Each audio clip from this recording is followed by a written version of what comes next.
Kehilangan di alas roban. Malam sudah semakin larut ketika Andi dan Rina memutuskan untuk mencari jalan pintas melalui alas roban. Kabut tipis mulai turun, menambah kepekatan malam yang menyelimuti hutan. Dari jauh terdengar suara hewan liar yang seakan memperingatkan mereka untuk menjauh. Harusnya kita sudah keluar dari sini, kata Andi. Suaranya bergetar cemas. Rina mengangguk, tapi matanya terus memandang lurus ke jalan setapak di depan mereka. Mereka sudah berjam-jam berjalan tanpa menemukan jalan keluar. Langkah mereka mulai terasa berat. Udara di sekitar semakin dingin, dan suara hutan yang semula ramai mulai menghilang, digantikan oleh keheningan yang menakutkan. Di kejauhan, Rina melihat bayangan samar seorang perempuan yang berdiri bawah pohon besar. Wajahnya pucat, matanya menatap lurus ke arah mereka. Lihat Andi, ada seseorang, bisik Rina, menunjuk ke arah bayangan itu. Andi menghentikan langkahnya dan memandang ke arah yang ditunjukkan Rina. Namun, saat ia berkedip, sosok itu menghilang begitu saja. Jantungnya berdegup kencang.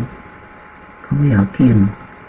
Aku tidak melihat siapa-siapa, katanya, berusaha tenang meski bulu kuduknya meremang. Mereka melanjutkan perjalanan dengan lebih waspada, tetapi setiap langkah terasa semakin mencekam. Tiba-tiba terdengar suara langkah berat di belakang mereka. Andi dan Rina saling pandang. Tubuh mereka kaku, tak berani terbalik.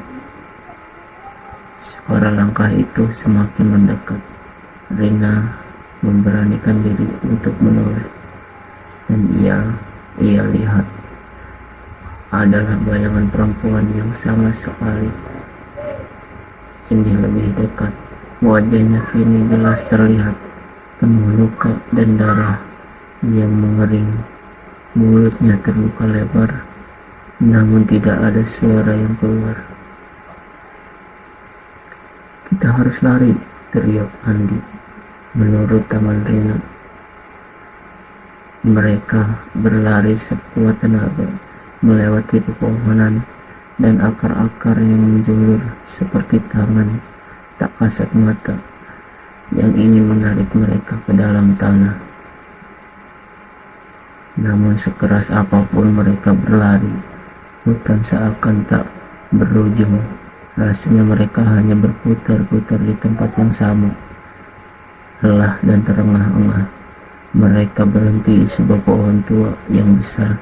Di situ mereka melihat sesuatu yang membuat darah mereka membeku. Di batang pohon itu terpahat nama mereka berdua, Andi dan Rina, disertai tanggal lahir, tanggal hari ini. Namun yang lebih mengerikan adalah kata-kata di bawahnya. Selamat datang, kalian tak akan pernah keluar. Datang. Andi dan Rina tersentak mundur saat terdengar tawa pelan dari belakang mereka. Sosok perempuan itu berdiri tepat di samping pohon. Wajahnya semakin mengerikan. Perlahan ia mendekat, sementara sekeliling mereka mulai berubah. Pohon-pohon terasa hidup, bergerak perlahan, menutup semua jalan keluar. Malam itu Andi dan Rina hilang, tidak pernah ditemukan. Hutan alas roban kembali sunyi, seolah menyimpan rahasia gelapnya sendiri. Hanya Andi Hanya angin yang berbisik membuat kabar tentang dua jiwa yang tak pernah berhasil meninggalkan hutan terkutuk itu.